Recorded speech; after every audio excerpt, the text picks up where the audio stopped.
Sir Desmond Swayne. Mr Deputy Speaker, we've made the case against the regulations in this House and we've lost all the votes. And that's democracy. But liberal Western democracy is more than rule by the majority. It certainly includes freedom of association, freedom of expression, freedom to worship.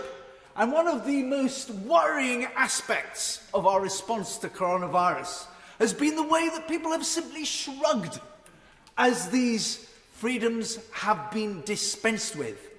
And the government has armed itself with all the coercive powers of the state to tell us who we may meet, when we may meet them, where we may meet them, what we must wear. Freedom of protest has been dispensed with, as has freedom of worship.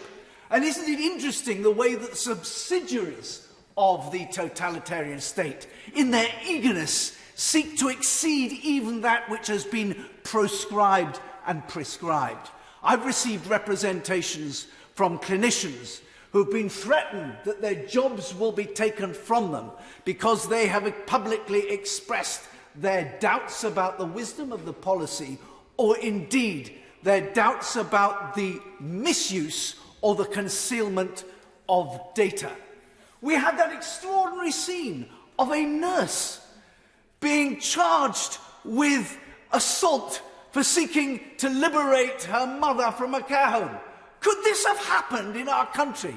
And then we saw those students seeking to effect a great escape from the Stalag Luft 3 that their university had imposed upon them. And as these enormities occur, instead of the expected rising chorus of protest, on the contrary, we're told by the pollsters that actually the British people thirst for even greater restraints on their liberty. I am appalled, absolutely appalled. These liberties, as we heard in the debate earlier this afternoon, were bought at an extraordinarily high price.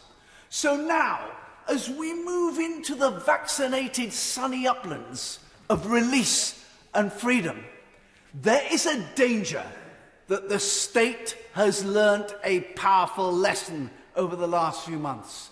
Namely, that the British people don't worry too much about their liberties and that they can be dispensed with conveniently when need arises.